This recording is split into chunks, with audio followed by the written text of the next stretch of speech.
anyway, shall we start? Sure, I'm ready if you want. Yes, I will spotlight us for a moment, and then I will spotlight you. So first, let me introduce you a little. Anna Cséfalvay used to work with us about a year ago. She left us about a year ago, but she's been working with us for almost a year, I think. But that's not the most interesting or important thing about her. What I really would like to mention is a brand, Woven, that she's part of. Maybe you can talk a little bit more about Woven. It's a group of architects that is doing some extraordinary stuff, including workshops each summer, building something in public space, but not only that, as far as I know.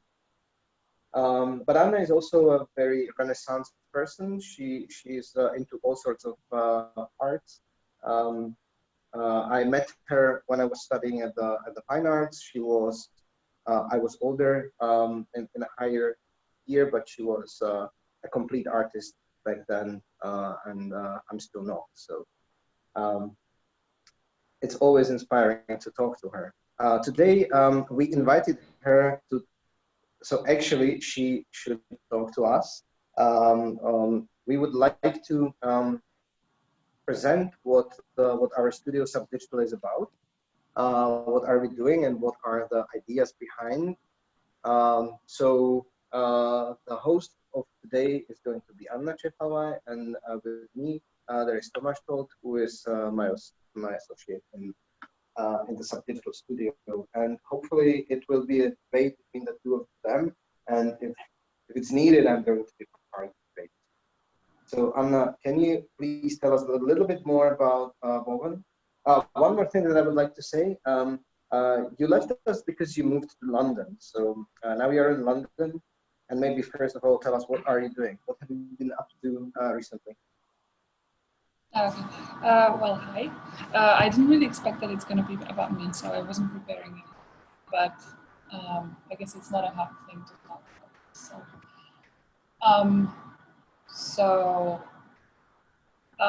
Well, London is still sort of under lockdown, so it's not really back into normal, which means we're in the flat more or less as much.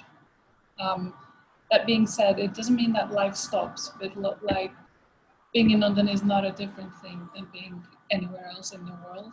So you just like attend these kind of online platforms, and you sort of like have a different kind of workflow. So for now, I was just freelancing and then also summoning my intellectual powers for some. Anna, cool. Okay. So what have you been up to, like work-wise, or have you been studying something, or been reading something interesting recently? Oh yes, I think one has a lot of time under lockdown because you just spend your evenings in and you drink less, so just have lots of focus time. Yeah, I think I'm very interested in like what's happening in the current philosophical / architectural moves, like discourse, let's say. But maybe about Woven, just for a sec, it's like I like to call it recently like a collaborative collective, because we are 4 architects working together, but we don't live in the same spot, and we all have our day jobs. So Woven is sort of a platform where we share ideas and work together, and we constantly work together and we are in touch. But it's not like I wouldn't say it's a studio. So we don't have, that's not our main job. But then we have like, I think the freedom of this, that it's not our main jobs, makes it much more fun and sort of like takes off the stress of being the main income. And then that makes it really creative and sort of free. But I think it's not about me today so much as about you. But still, while we are talking about Woven, could you tell us a little bit more about what you do? What is it that Woven is doing, and how? Just very briefly, if you Don't Sure. like talking about that too much, but still briefly. Sure. I guess what Woven is now focused on is sort of public space interventions, whether it's and maybe like small scale architecture. So we do something like public furniture / pavilions, and it's always I think what's specific about Woven project is that it's always requires some kind of interaction from the people using it. So either the function is not really clear, so people are actually giving the function to the object, the way how they use it, or the object itself is built in a way that's like sort of movable or modular, so you can like move things around and work with it, or it really requires your sort of interaction in like opening things, moving into like going into things and revealing some other things. So I'd say Woven is yeah, it's like we are an architectural studio in a way, but we do like a very specific kind of niche of like small scale public architecture. And I think that's how people also know us, and they sort of like ask us to do similar projects. I have to say that you've become quite famous around here.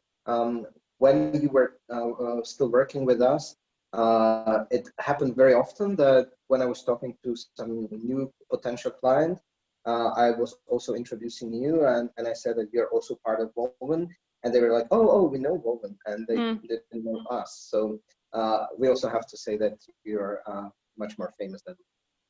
Sure. Well, thank you very much. I didn't know about this. Yeah. We're doing it for the fame, obviously. Yeah, you do it for fame. So you're successful. All right, then. Then let's go. Let's talk about us, please. Yeah, please. Let's do it. All right. So when I was working at Subdigital, I was there for a year, I think, because it was from September till September. I loved it. And then whenever I was somewhere and people were asking me, what do I work or where do I work? It took me like 5 to 10 minutes to explain what I'm doing. So my first question is, let's do the so-called elevator pitch. We love it, right? No, it's like, I know it's a trend. It's a trendy thing to do, but I think it's so useful. And I had a trouble saying what Subdigital is. So my first question would be, if you have to say it, I'm not saying it has to be one sentence. Obviously it can be 3 sentences, but sort of like, you know, you have 1 minute to explain to someone what Subdigital is or what Subdigital does. What would you say? Can we have 2 minutes, one for Tomáš, one for me? Yeah, okay, yeah. I actually thought, I actually planned to ask both of you, so I'm very happy if you do it. And maybe also then after we do it, you can also do the same thing, describe it. No, I'm saying I had trouble with it, so I want to hear it from you. Yeah, we have travelers as well. Yeah. But maybe now we have a better audience to be explaining this thing, because people around here, around this conference, are familiar with computational design and actually are in this. Are you stopping? Is that a minute? No. Yeah, well, in one sentence, we are trying to work with contemporary technology and pushing the limits of design and technology and fabrication to what's the most up to date and what's possible. Also, in a way of visual, in a way of form, in a way of aesthetics, but on the other hand, also in a way of thinking about technology, thinking about concepts of maybe interaction with objects, in augmenting physical objects with layers that are digital. So this would be my pitch for this kind of audience. That's less than 1 minute. Shall I try myself? Mm-hmm. We are saying that we are doing digital design. In other words, we are producing a material object or something that can become a material object. So we are a design studio that is building on the experience that we gained from research in the field of computational design. That includes new aesthetics, new workflow, new tools that are based on data. So we collect data, we process the data, we create algorithms that later on create the forms, the design itself. And in Subdigital, we are trying to make these things actually possible to materialize into the physical world. So the point is that whatever crazy shape we are designing using the algorithms, we are always making sure we can also build it. That's my topic. Also, yeah.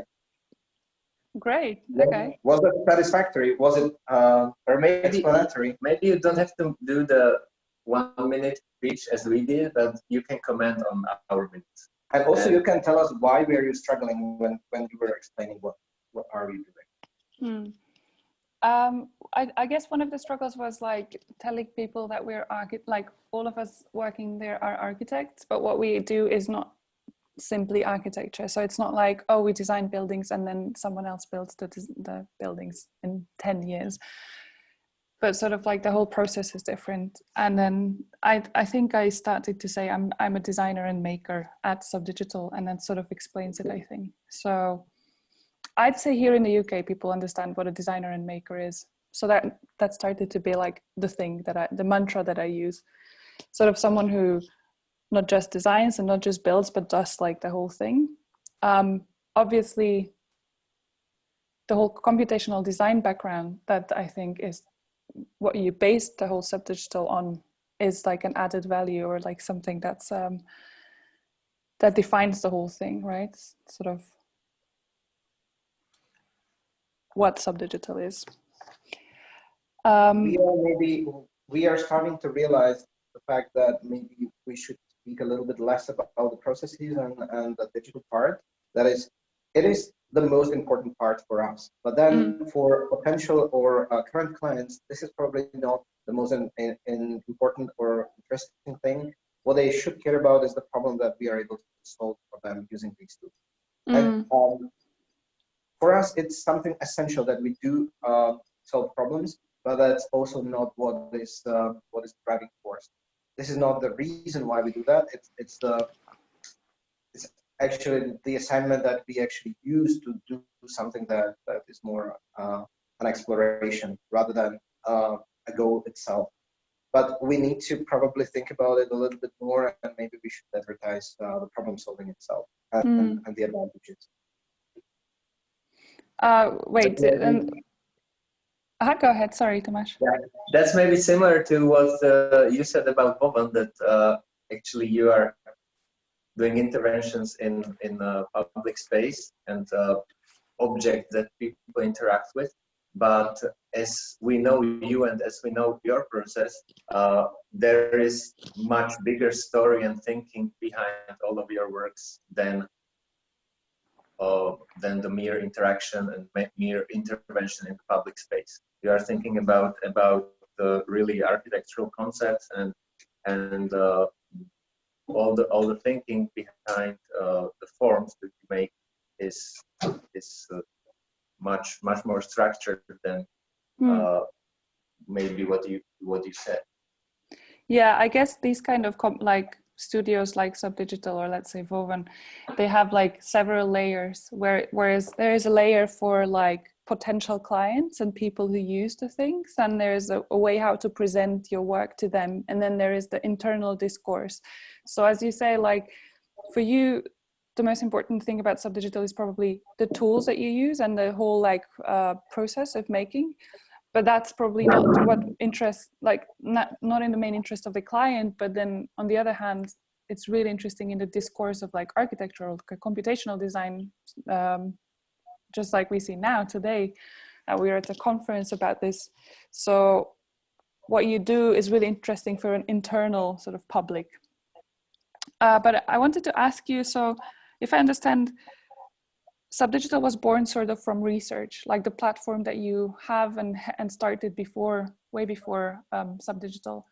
And I was interested in, I'm not sure I know, when was there a point where you realized you need to have a company or a studio like Subdigital? And if there was a point, what was this point, and what was the need that made you think it needs to, it's not research anymore, it's something else, and then Subdigital was born?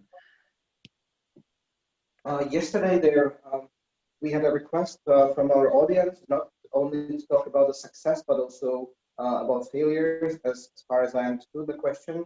And I keep thinking about it, and I think it's also very important to talk about the struggles that we are constantly having. And I have to say that the story of Subdigital is not like this. It's not that we would realize at a certain point it's time to actually start a company and start producing stuff. It really happened differently. It happened, there was just a coincidence or a random occasion to apply for a large project, a commercial project. In other words, our client, somebody who became our client, just randomly approached me and asked me whether I would be able to do something, and they described exactly what do they want and need. And the good part was something that I remember from that moment is that it was a manager at a large company, and I knew him before, not personally, but we met at some work-related stuff. And at that point, it seems like I told him that I like doing things that I haven't been doing before, or nobody has been doing before, and to make them real. And he remembered that sentence, and he approached me like, you said that you like starting projects that are new to you, and you haven't been doing something like that before. So I've got one for you, would you be interested? And I said, of course. And we started working. Well, at that point, it was mainly myself, but very soon it was necessary to build up a team. And they became our client for like 3 years, or maybe 2 years. They were our client, and they gave us the first big project. But it didn't, unfortunately. Now I see it as something that would be a much nicer story. Unfortunately, it wasn't that we would realize, okay, now it's the time to stop just researching and finally start producing. Maybe if this didn't happen, we probably wouldn't have the courage to start a company like this, or maybe we would just start much smaller, as like 1 or 2 man studio, slightly bigger, but that was a necessity at that point. And the step was not directly from the research projects into some kind of commercial ones, because we just try to infect all the commercial work we do with the research stuff. So we have a lot of ideas, we have a lot of prototypes, as you know. We have a lot of projects that were never yet realized or somehow made into physical world, but we have a lot of experience. We have a lot of concepts that we are planning to build on, and we are planning to apply them into projects that would be sustainable also for a studio as we try to run now. But this is also a very important remark. We are infecting our commercial projects with computational design, and that was also with the first big project that we had. The reason why the clients chose us was not because we are doing computational design. It was because we were able to give them what they needed, and they didn't know that the reason why we can deliver is the fact that we use the computational design, or in this case, parametric design. They didn't know that this is the reason, but otherwise we wouldn't be able to pull it off. So it is, at the very beginning, it was really not related to computational design, and I'm now thinking whether our clients actually do realize that what we do is a computational design. Maybe most of them don't realize that. And again, we are now struggling the most. What we are struggling the most now is to inform our potential clients that this is what we do, and it's good, and it's beneficial. And this is why we are trying to disseminate this. Okay, so because I think that's interesting what you're saying, because it seems like first you had a client and then you just use your tools that you anyway research to satisfy the client or like the brief, rather than I thought maybe you've been doing research and you thought, oh, this needs to be tested in like materials, and you sort of moved consciously to sort of materializing thing. We did, but that was still at the platform called research. We didn't really want, we didn't dare to make the step to become a company, a commercial company. We were materializing the virtual designs that we were making, but we were doing that still on the research platform. Mm. But the thing you are pointing out is that computational design, usually when you scroll through all the ideas and pictures on Google and maybe Pinterest, you can see maybe 60, 70, 80% is only renderings. So this is the biggest step, but we tried to take that. We tried to take that even before this studio, that we have to materialize. So the Subdigital studio is maybe a step further from the researching of doing the computational design possible into physical world, and Subdigital is next step into making it as a sustainable way of living, let's say. And that's also kind of interesting. We were materializing things before, but it was like we didn't really have the pressure to do it properly and for real. We were waiting, we were just looking for the best setup, how to test something, how to build something. And now when we have a job, we actually have to do it. We cannot wait. So for us, it was a huge leap from just thinking about how to do something, just do it, and to test all the possible prototyping methods and just start producing, building small prototypes that we didn't do before. Now, whatever we are designing, when we are working as Subdigital, we also think about how to materialize it, who can actually manufacture it for us, or if we can do it ourselves, and so on. So, like that, I think we probably wouldn't be so daring if we didn't have the company. We are coming to the physical world much faster. So would you say for specifically for computational designers, or like for you specifically, you two, having clients and briefs is a positive thing because it pushes you to sort of like meet the deadlines, or like try to materialize your thoughts? Is it something that's useful? I think we learned in last year or year and a half that for us, for doing the also as a Subdigital, to doing the research and prototyping phase of projects, for us it's best if we don't have a client for a project, if we set deadlines, if we try to define the project as it would be for someone. So this forces us to somehow, and we have learned that. Yeah. Because we have clients and we have contracts and we have deadlines, we learned how to meet the requirements, how to meet the deadlines, and how to deliver on time. And this is something that we didn't learn before. And now, when we are working on some research project ourselves, we know how to conduct it so that we actually meet the deadlines for it, even though there is no client. So I wouldn't really say that having a client constraints and deadlines is a good thing, but it's a good thing that we've learned how to do these things. That's one thing. And then there is something that is a little bit more ugly, but has to be said, that when we have a client, we also have a budget. And the budget, no matter how high it is always better than zero. And very often when we were just doing the research, we had zero budget. And because we now explain to our clients that before we start the production, we need to have the prototyping phase. We also can include the prototyping costs into the budget, which is a huge thing for us, because otherwise we wouldn't be able to do that. And we are also not trying to waste the budget of our client. So we are always prototyping just what is needed for the client's project, but at the same time we learn a lot for future projects.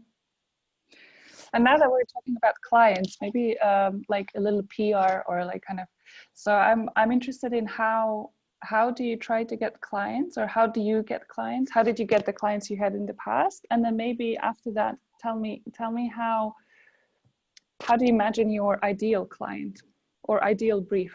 What would be a good setting that was like Subdigital would be thankful to have that? We already have the perfect client, an ideal client, actually right now. A friend of mine asked us to design a wardrobe, a huge wardrobe for his apartment. And the assignment is just, we know what you do, as a family. They said, we know what you do, just make it so that you like it and it's fun for you. And that's an amazing assignment. And we also cannot really complain that much about our clients, except there's one exception where we can complain.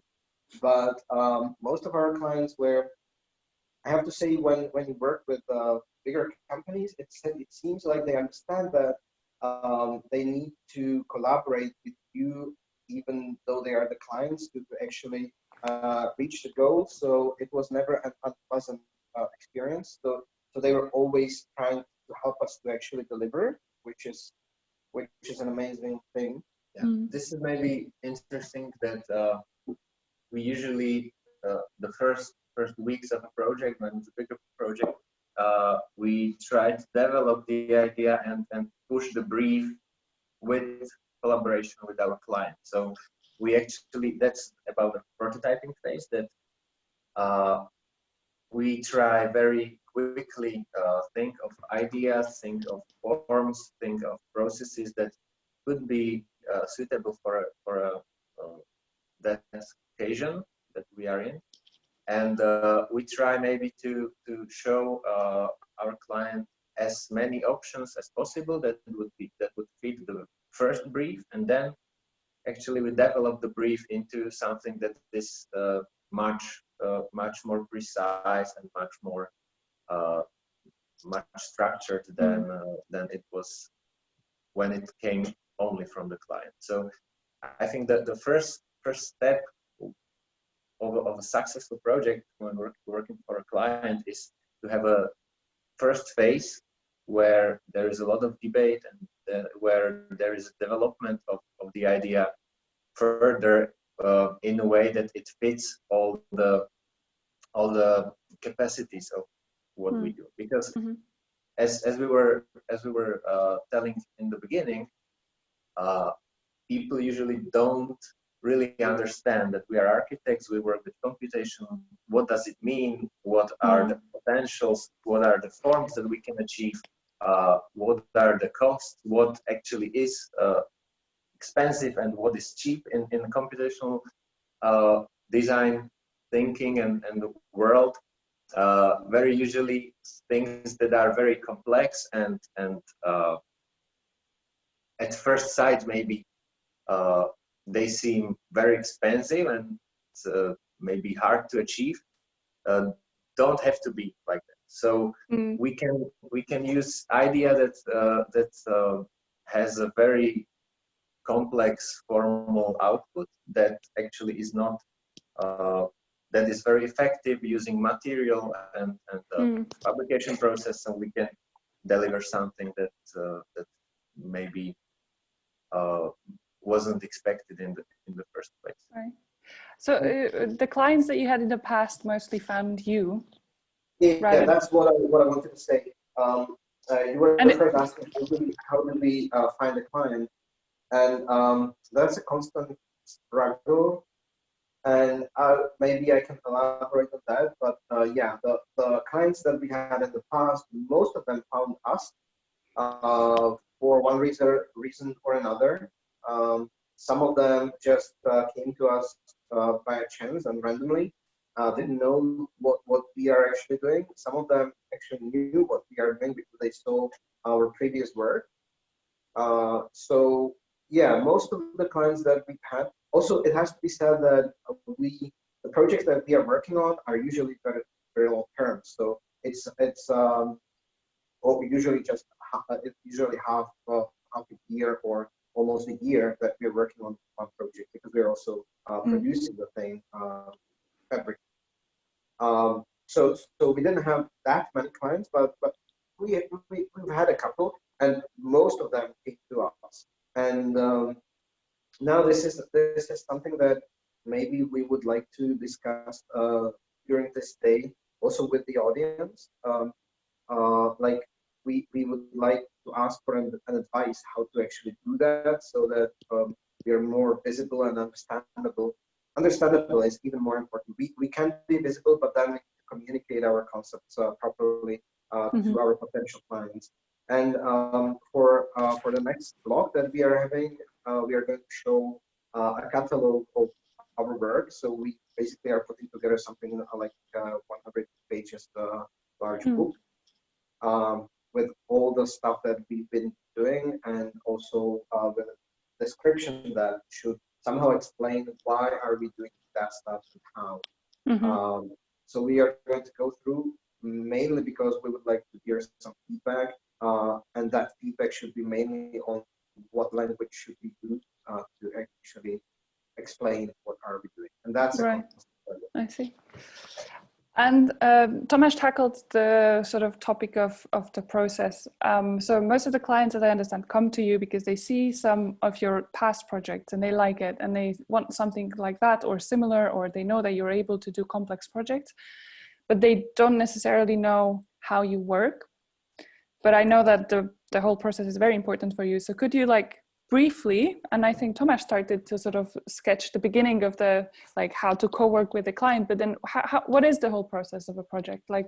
What are the stages, and maybe tell also which stage is more challenging, which stage is more interesting for you? Well,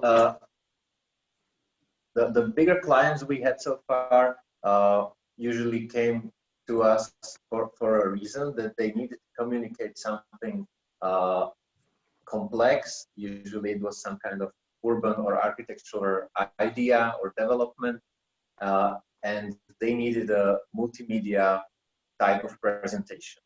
And this is something we are able to develop and to make it visually appealing and interesting, to make it interactive, to make it controllable, to make it connectable to all kind of inputs. Also, it's important to say that mostly they were architectural or urban projects, and we are architects. They understand that we can read the architectural drafts, the blueprints. We do understand the thing. Yeah. We do understand the architecture and the urban planning, so that they don't have to explain everything to us, and we can just look at their input and we understand. Yeah.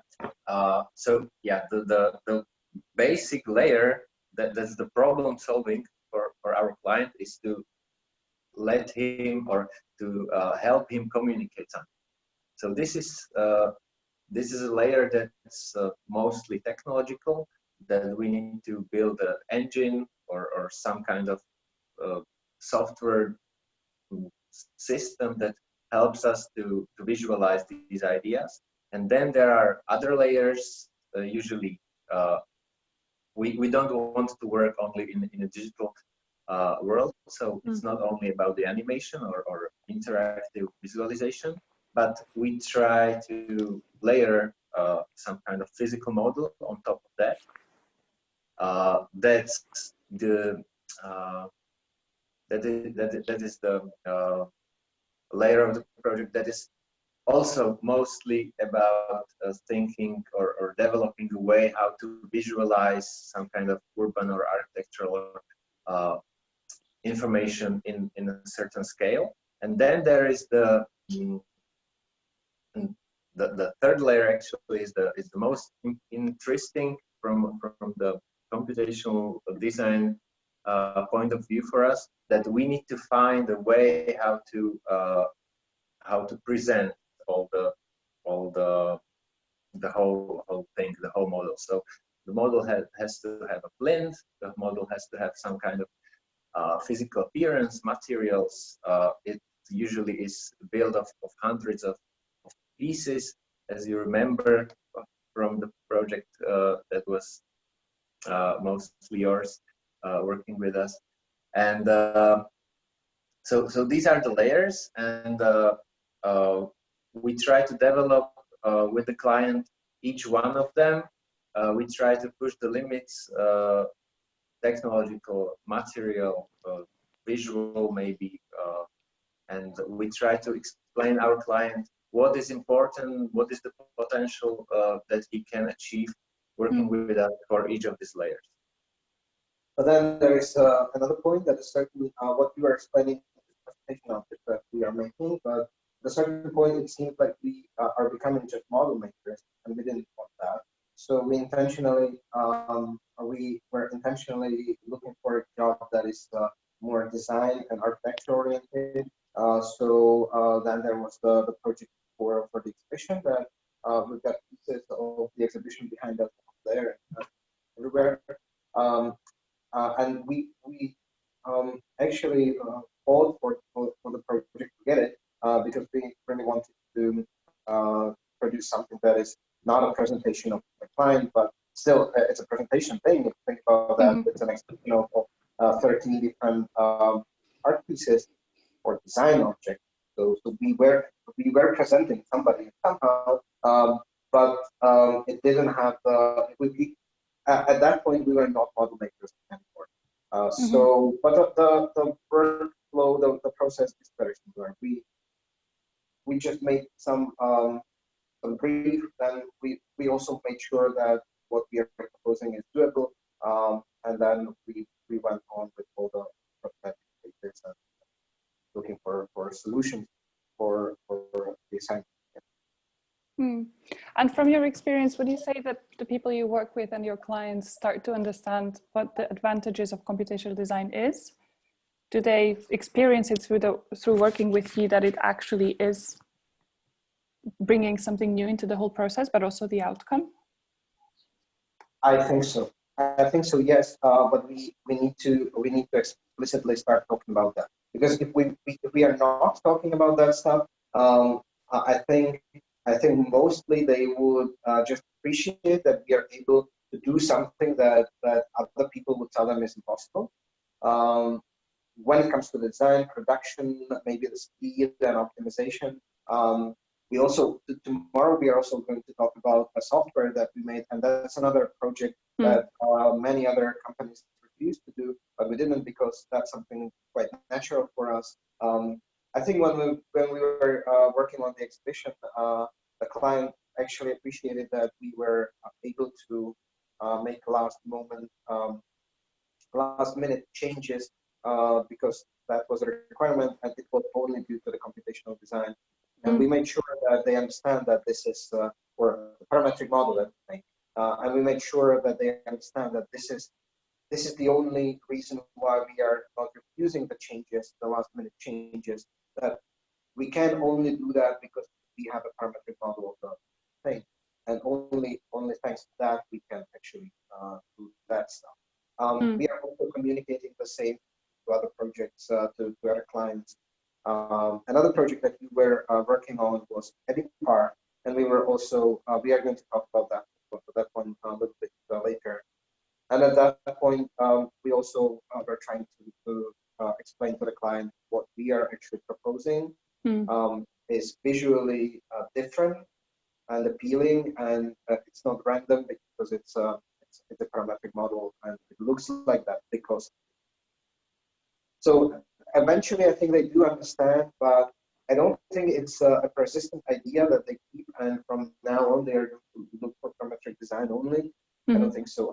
I think for them it's sort of a curiosity, or unless you don't do a project that is completely from the product design, you cannot sell only parametric design, only as a design thing, only as a visual, very complex and still coherent thing. Working with a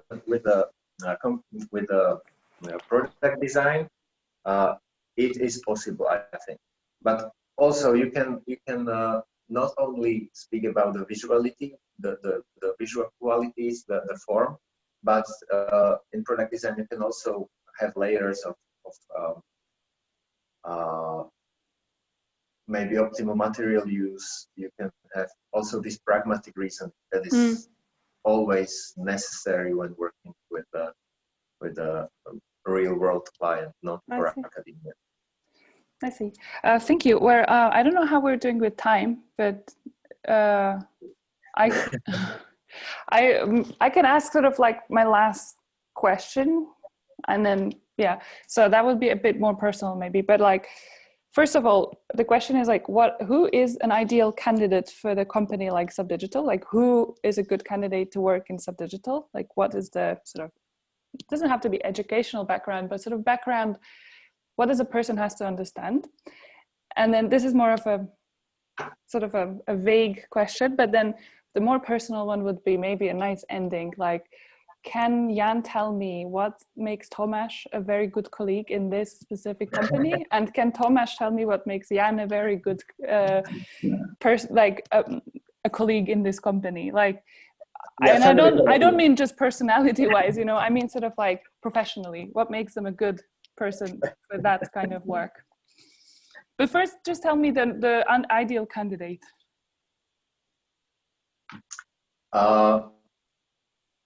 Yeah, for me, very important thing is that we are and that's also my view of working in a design and architecture world, that you need to learn all the time and you need to push your boundaries.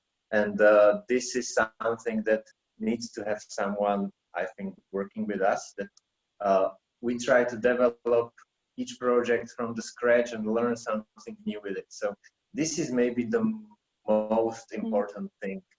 For me, it's not really important if it's architect or designer or maybe someone working in completely different field, because we can see right now that this computational design world, as also you said, that you are describing yourself as a designer and maker, even though having a great education in architecture, working with a great architects, having beautiful architectural projects, you need to describe yourself different.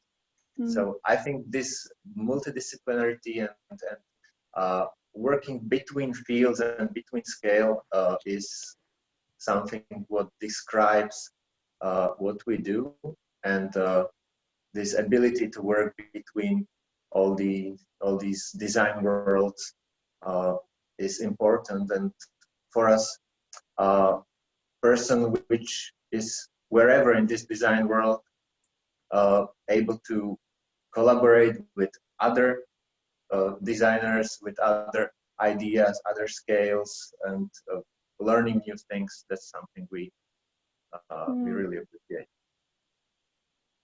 I would say that it was also your case. We don't really require people to know grasshopper and parametric design. That's tooling. That's very important. And at a certain point, it would be nice that everybody working here knew how to use grasshopper in some way. But because we are educators ourselves, we can't teach that. We know that if the candidate is good, he or he can learn that easily. I would say we are not even looking that much at portfolios. So that's another thing, because we know that people who are coming from this local environment, they would probably never have an impressive project, a project that would be impressive for us in their portfolio, because if they are studying at one of the universities here, very probably they are not doing what we are interested in. So that doesn't matter either that much. I think what is the most important thing is that when we would like to have eager people here who are willing to explore and who are not afraid to say, I don't know. Because sometimes we have people who apply here and they just brag about how wonderfully they solved something, and looking at a project and they're looking at the project and we see that it's not true. And to have that sort of a self-confidence that whatever I do is good, that's not something that we like to see. Also also we are ourselves, the work process that we have is that whoever does something, somebody else has to approve it, no matter who is who inside of the studio. So nobody should be way too confident about having the right answer. We are always questioning whether this is a good approach, and we are also listening to each other and knowing that if somebody has a different opinion and has a good argument, then whatever I've done it can be just trashed, and we can start over. So so that's the attitude that we would like to see. And another thing is that, of course, people need to be talented, patient, and they need to be able to learn really quickly. And I think we were so far very lucky with our collaborators and people working with us, because also those people remain who actually have this attitude to work together and to explore in like a, I believe, I don't know, I believe that in science it works this way, that that you do something and then you've got a peer review and you're expecting whether your thing is going to be accepted, and we wish to work that way as well. So we are making proposals to each other, and when that proposal is accepted and argumented well, then we carry on. And this is, and as even Tomáš said, that it doesn't really matter who the person is professionally, because we've never had a complete person who would just come and fit in our work process, because, well, it's individual and it's different. But if the person is complete as a person, just like we were incredibly delighted to have you here, because as I said, that you are a complete artist, you are a person who knows things, who reads, who understands, who listens. It's always an improvement of our own work and personality to have somebody like that around. And the work, it comes, it automatically comes. If people are patient, then the work is done. So it's not a problem. So tell me about Tomáš now. Yeah. So for me, Tomáš is irreplaceable. Nothing that I am doing, I've been doing in the last 3 or 4 years would be possible without him. Mainly because, his personal qualities are: he's incredibly patient, and he is open-minded, and he's listening. And also, when he starts working on something, he is very, I don't want to say reliable, but he's very persistent. So the work is done. But that's a very general thing. That's the personal setup. But also, what is professionally very important for me is that I had my own personal research in the computational design and in the theory of architecture, and I was exploring certain questions. And starting from some point, he also was part of that research. And right now, he's probably the only person who understands exactly what I was trying to explore in the theory. And the exploration is our common thing now. And it's, for me, it's very easy to talk to him about that stuff because he understands completely. So, so as a sparring partner for the conceptual thinking, that's the most important thing. Because when I want to discuss, I don't have to make long introductions into those ideas and concepts, because he's part of that discourse.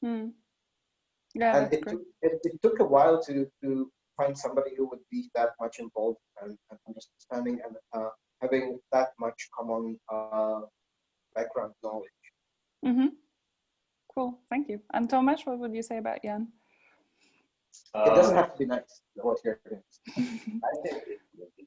But I would just say one thing, because when we work here, we spend long hours, and with all the people we are here, we need to be friends. As it was with you, it's with Ján, it's with everyone we are working with, that we are personally compatible and we like spending time together. So this is something that doesn't have to be named. But what for me is the most important quality of Ján, that he is giving all the things we are doing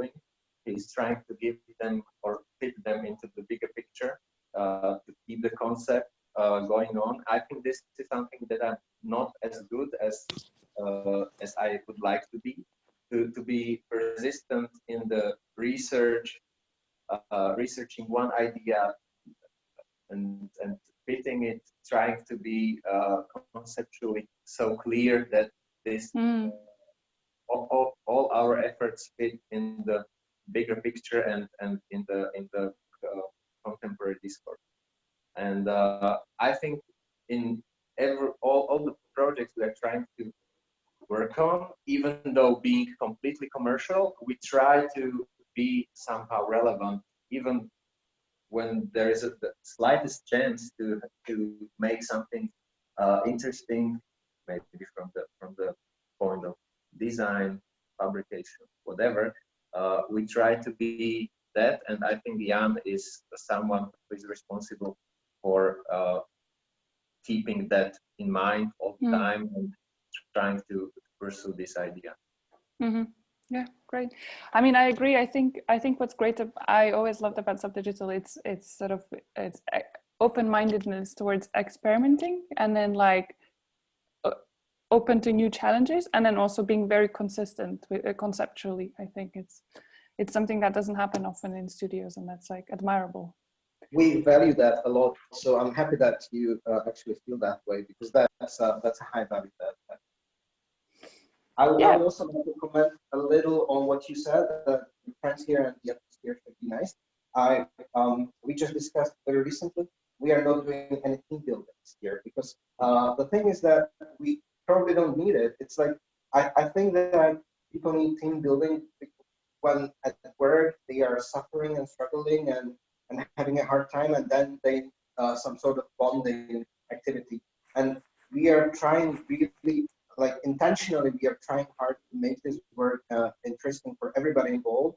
So going to work is something that we are looking forward to, everybody, and then we are not avoiding each other outside of the studio, but then there is no need to do some sort of extra activity together outside as a team building, because the team builds very, very sound and bound together at the work, and it's a natural thing. That's what we are at least trying to achieve.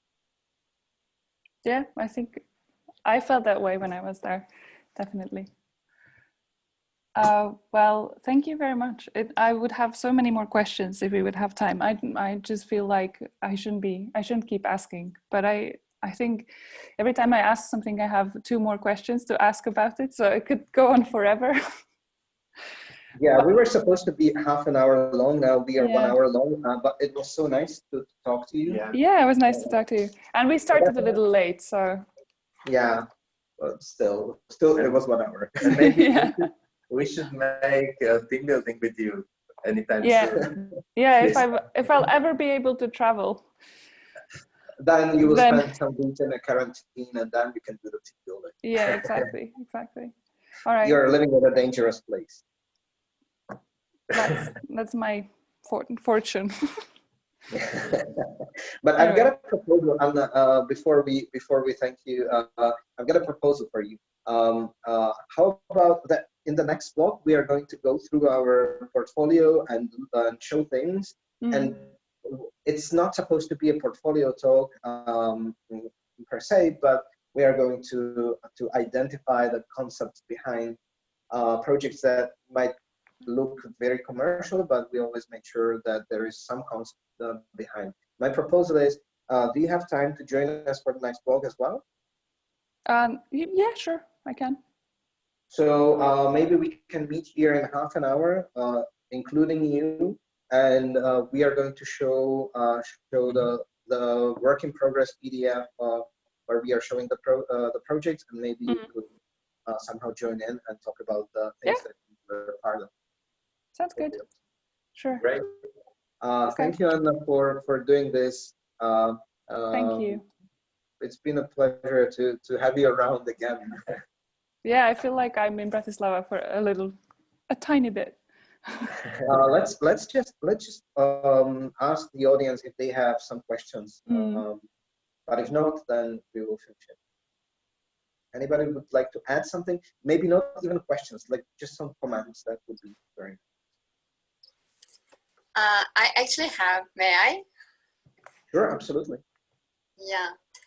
First, I would like to thank you, Anna, because the questions are like just on point to know what actually going on in the computational side in a practice way. It was so great to know.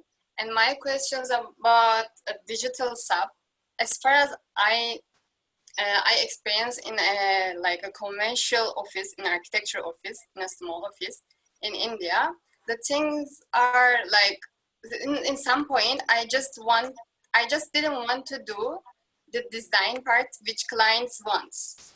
So didn't want to change even like in a few weeks. I was just so persons to my idea and my design. But in some point, I just had to change because he was the client and I was the staff who is working for the office. So, but in this case, things are a little bit changed in computational way. The clients you are having as I guess more like you might be more lucky what you are doing in a practice way, because you can do your passion and your love in the work way. But the thing is, in some day back, I saw Jan's presentation. It was compared the commercial office, architecture office, and digital office, who is work. In there was like in the last moment after the parametric data is being processed. In that, there was many iteration. So how you are choosing the last design? I mean, there are many. You can do anything with that. Like how you are choosing it. Who is giving the last decision? Like Jan or the office or the clients? And how is this things being decided? I don't know. I might explain my question. Yeah, sure. If I may, I will answer this one. You can look at that thing on two different levels. But first of all, I think mostly we were lucky with our clients that they understood that they cannot make last moment changes to actually get what they ordered. As I said, they were very collaborative. They were part of the process. And also when it comes to the management of the project, I'm always making sure that we are communicating with the client throughout the process very often.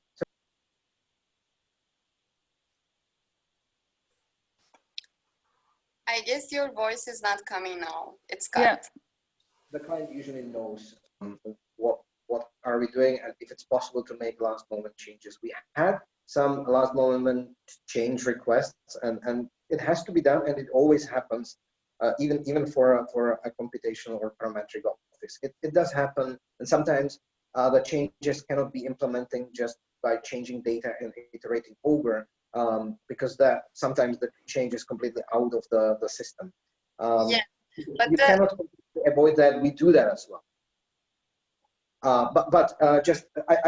This was an introduction to the answer, and I said you can have two different viewpoints on the iterations and picking the right option. You can one way of looking at that is that the computer generates for you a series of designs, and you are somehow picking the one that is the right one. That's one option, and we.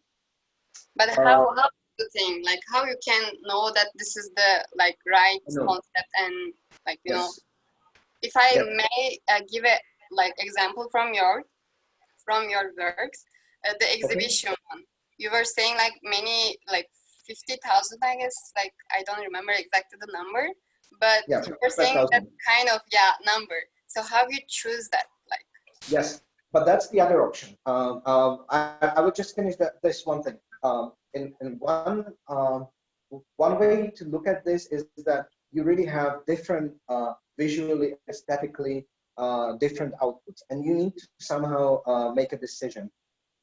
We haven't had a project like that so far because we are trying to make that aesthetical decision before, and then The project that you're referring to is the other option that you have, is that the computer actually creates a lot of possible outputs, but they are aesthetically, they are equivalent. I wouldn't say one is nicer and one is less nice. What you do then is they're equally good and nice and good looking and performing well. The decision that we made, we picked from those equally good options the one that met the requirements the best, and the requirements with the exhibition was that the legs of the tables should be as far apart as they could to actually make it stick. And that's something that you can calculate. That's something that I don't have to make the decision myself. The computer can make the decision. So over there, Yeah. it was super easy. I guess computer gives many options. So in that point, who is the decision maker, like in last minute? So you are, or like the client, because you know the process and you know the data. So who is in the last decision maker in that point? I think it differs, and also, as I said, mostly when we produce more options, it's the computer making the decision, not ourselves, because we know that whichever option it's going to be, we don't mind because they are all good. What you are asking is, I think there are two steps. First, we are trying to discuss the options at the office, and we are trying to make some common decision. We are actually, whenever we are making a decision, we are always make sure that there is an argument for that. There is a good reasoning behind. So that's the first step. And we end up maybe having two options, and then the client is picking from the options. But also, we are making sure that both of them are viable. So we are not offering something that is not viable. Actually, that's a good example. Was the latest project that we are pitching recently. We gave three options, and we know whichever the client is going to completely different three options, and whichever the client is going to pick, it's going to be okay for us. But then each of them could have like 1 million variants, and then I think the computer will pick the one that is correct. But the overall thing is chosen by the client, and we always make sure that we are giving the options that are all good with us, viable. Yeah, thank you. And one more thing, actually, like I am asking because I am kind of like we can say I am like a baby who is trying to walk in this way, in a computational environment. So I'm just like trying to figure out how this thing is going on in a practice way. Because even in the architectural office, like in the conventional way, they also have kind of branches, like one is doing some sustainable thing and one is doing something with more innovative way, and one is completely conventional and their way is completely strict about the design concept.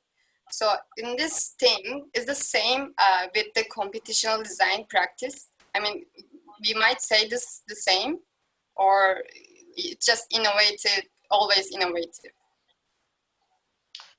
I think if you look at the portfolio of our work, you will recognize that it's our thing.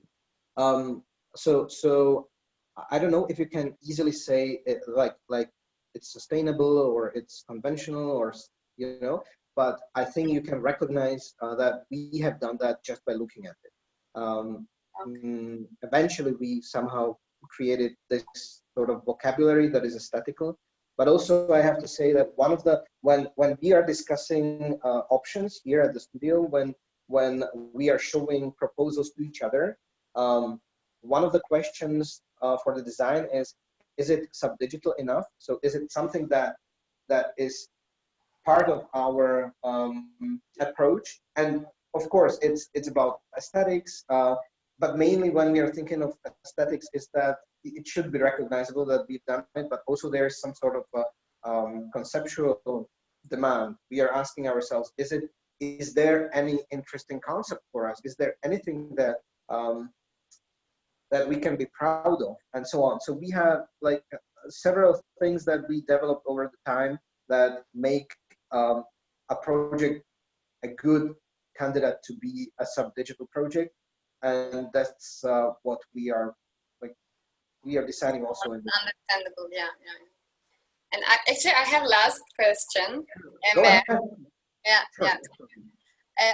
I just want to know, or explain one project which inspired by from nature or from movies or from something different file, like you took as a concept and you fabricate that.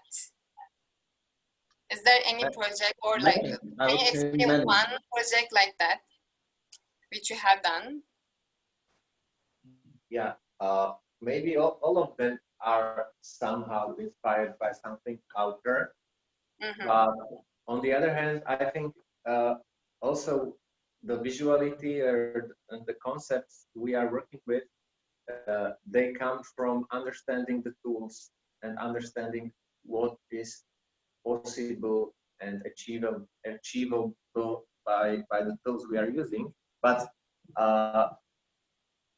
it's something in between that we know what is achievable and what can be computationally generated, and on the other hand, we know that this is the visuality that resembles or resembles something or has the structure that is so complex as it would be done by nature or fundamentally natural. I think what has to be said is that we do have a long-term agenda, and I don't know if we ever said that aloud, but we are very much into morphogenetic process, which means for like morphogenetic quality, which means we are really interested in the process of creation of things rather than their visuality. So instead of making things that look like in nature, we like to copy the processes that happen in nature that result in something in the natural forms. Yeah, actually, the thing which I want to ask, like not something copy from nature and like make it the same in a visualized way. The thing which I want to ask, like something from movies or some sort of nature in just get something, but which is not visually present itself. Just like the basic, the process, the thing. Yeah, I don't know. I know exactly what you're saying, but then I'm not sure we do have a project like that we would get inspired by. But also I have to say, let's take this a little bit more broadly. We really like to go to exhibition. We like to listen to experimental music. We are very involved in the cultural scene as audience, but also Anna is coming from a family of artists. So like we all do somehow. We are interested in art, also movies somehow. But I wouldn't say that we would take a visuality or some like specific thing out of other disciplines or works of art. But we do intentionally and knowingly analyze paintings, sculptures, all sorts of conceptual art. That's very interesting. Also experimental music. We do deconstruct it to understand, and we are learning from that. We are really trying to be part of the artistic discourse as well. Maybe not with the work that we do at the studio, but certainly yes, with what we did as a research project. We try to understand what artists are doing, and we want to have the same aspirations. And it's not really being inspired by a work of art itself, but we really do want to know what the artist was thinking when she or he were actually making the piece of art. And we want to be part of the same discourse. And we also know these people in person. In this local scene, we know a lot of artists, and we are trying to be involved Also, the promotional videos that we have for our project, we always make sure that we hire a musician who is actually composing and music only for the video itself. So we are never using any stock stuff and so on. And we are trying to not only support, but to communicate very actively with the artist, artistic scene. But I think what Ján was saying is coming back to what Anna was emphasizing a lot, that the process is very important for us. So of course that I like certain kind of visuality, or I like certain kinds of forms when looking on movies or pictures or art or whatever. But what's the most important for me is how the form is created, how what's the story and process behind why the thing looks as it looks. And this is maybe similar when you are comparing art and nature, that forms in nature look in the way they look for a reason, because of the morphogenesis that Ján said. And when looking at art, also the art, the pictures, paintings, sculptures, they look the way they look for a reason. And this is the most interesting thing, that artist also has kind of explorations and processes he's following, and those processes are bringing him or her to the form, or to the output that he's giving. So this is something we are, or at least I am personally interested. Yeah. Okay. Thank you. Thank you so much. Thank you. Thank you for asking.